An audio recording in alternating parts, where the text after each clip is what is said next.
लेख में निहित किसी भी जानकारी, सामग्री, गणना की सटीकता या विश्वसनीयता की गारंटी नहीं है। विभिन्न माध्यमों, ज्योतिषियों, पंचांग, प्रवचनों, मान्यताओं, धर्म ग्रंथों से संग्रहित कर ये जानकारी आप तक पहुंचाई गई है।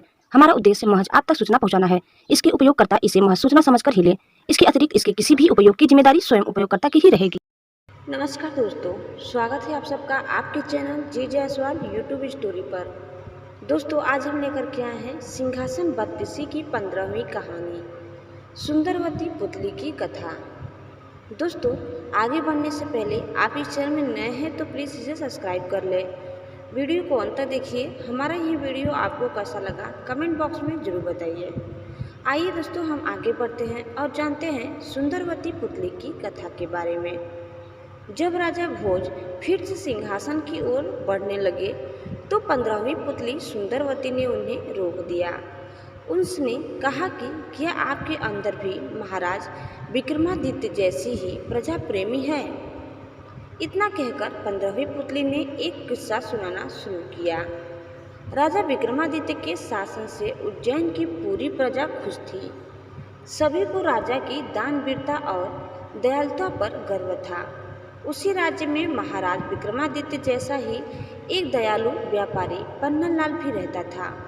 वो बिना किसी लालच के लोगों की हर दम कदम मदद करता था। पन्नालाल का एक बेटा भी उसी के जैसा गुणवान था।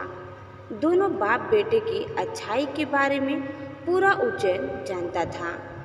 कुछ समय बाद व्यापारी अपने बेटे की शादी के लिए लड़की ढूंढने लगे। तभी एक पंडित ने उन्हें बताया कि समुद्र के दूसरी ओर धनीराम नाम का एक व्यापारी रहता है जो अपनी सुंदर और गुणवान बेटी के लिए लड़का ढूंढ रहा है। यदि आप कहें तो उनसे विवाह की बात कर सकता हूँ। यह सुनते ही पन्नालाल ने पंडित को खर्च के लिए मुद्राएं देकर उसे धनीराम व्यापारी के पास भेज दिया। धनीराम को पंडित का प्रस्ताव अच्छा लगा और उन्होंने शादी के लिए हाँ कर दी। दोनों परिवार की सहमति के बाद शादी का शुभ मुहूर्त भी तय हो गया। विवाह होने के कुछ दिन पहले उज्जैन में बहुत तेज बारिश होने लगी।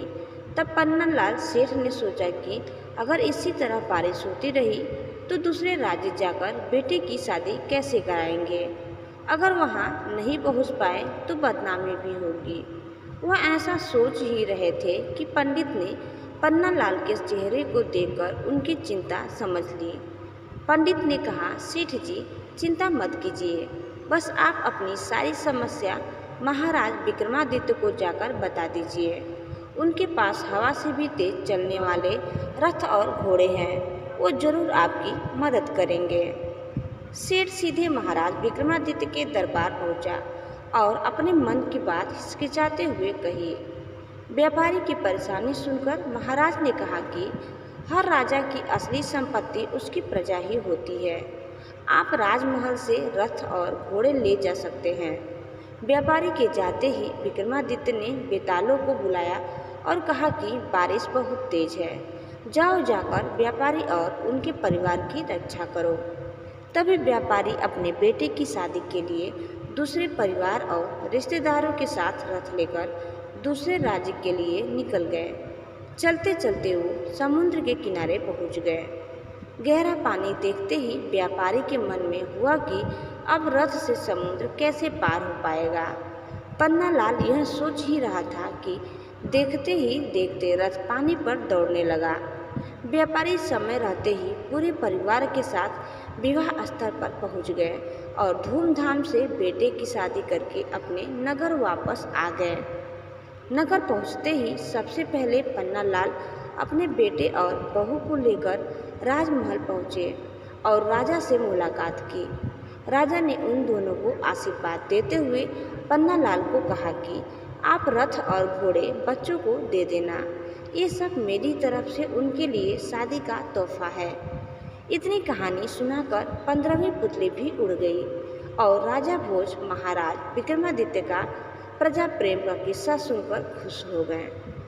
दोस्तों, कहानी से सीख, ज़रूरत पड़ने पर हमेशा दूसरों की मदद करनी चाहिए।